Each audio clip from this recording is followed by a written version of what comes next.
Hello everyone, welcome back to my YouTube channel, Mrs. Kingsley Luna Aragon's Vlog. Ayan guys, ilang linggo ba na hindi tayo naglaba, kaya ito guys, marami tayong lalaban ngayon. Kahapon guys, naglaba na ako, kaso nga lang hindi ko tinapos mga ito, saka itong puti, kasi itong puti kinukusot ko siya guys.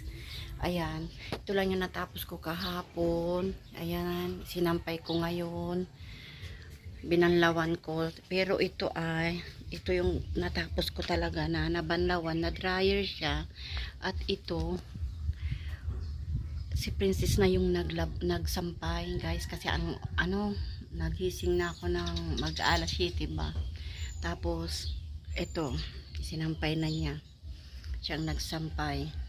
Yun namang yung kulay gray at saka black na cover ng kama, ako yung nagbanlaw.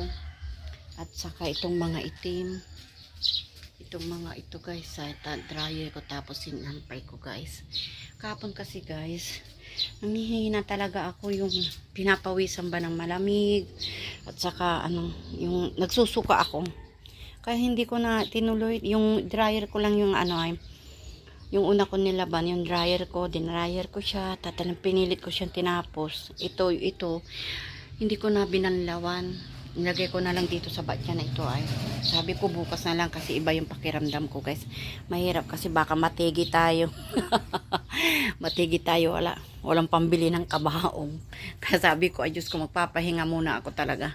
Talagang unti-unti, ito ang isusunod ko. Yan, habang ko sa washing, iniikot ko yan. Ito naman yung kukusutin ko guys. Kasi hindi pwedeng hindi kukusutin to guys, kasi mga puti ito. Kahit naman naka-washing naka-heavy na yung mo, kung talaga marumi, kailangan magkusot guys. Kaya ito yung ikukusot ko. Hello, andito siya. Bakit nagugutom ka na? Nagugutom na yung munting pusang mabait. Mamaya tayo kakain. Ito, nasunog ko yung niya, balahibo niya. Nagluluto ako. Tumabi, ayun, nasilaban. Ito pala kasi daw yung balahibo niya ay nagpapalakas sa kanila. Yan, ayan guys, naka-ready na yung ito. Luluglugan ko siya, tapos iikot dyan. Mamaya magla-live ako guys, habang naglalaba, habang nagkukuso. Kaya sabi ko hinay-hinay lang muna bago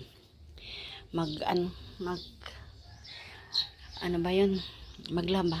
Unti-unti, kahapon ito na nga yung tanapos, ito na namin susunod ko. Kung maaari, pahinga muna ako ngayon. Sabi ko wag na, kung hindi kaya, yun, hinto. Pero pag kaya, sige, patuloy pa. Kasi malapit na po yung Pasko, malapit na yung New Year. Ayan, marami pang lalabahin, pati yung sa loob, hindi malinis. Hindi masyado kasing nakakatulong si Princess, kasi nga nag-aaral siya. Kumukuha siya ng criminology, kaya kailangan niyang minsan pero yung kwarto lang na niya nililinisan niya. Si Prince naman, ayun, siya ang nakakatulong sa akin, nagpapastol ng kambing, kasi ilang araw na guys na hindi ako nagpapastol ng kambing. Saka kasi masama nga yung pakiramdam, ayun nga, masama yung pakiramdam, naglaba ka agad. Ayun, ang ganda ng sampla, ba yung gumembelya pala guys. Ayan. Ito, cute niya sa aking hipag. Nasa ibang bansa na po sila, kaya silang dalawang Ayan. Okay guys, ayan, itutuloy ko to mamaya. Pupunta muna kami doon sa biyanan ko, dahil papastol namin yung kambing. Anong oras na? Alas 10 na, kagigising lang kasi ni Prince, nagsimbang gabi siya. Kaya hindi ko muna ginising na maaga, kasi kawawa naman, laging napupuyat. Ayan guys, so malaki na yung ang mahal daw ng kamatis ngayon guys. Ayan, may bunga na yung kamatis natin. Ayun, may bunga na. Limang puno. Tapos yung isa doon na. Ito ba? Yan.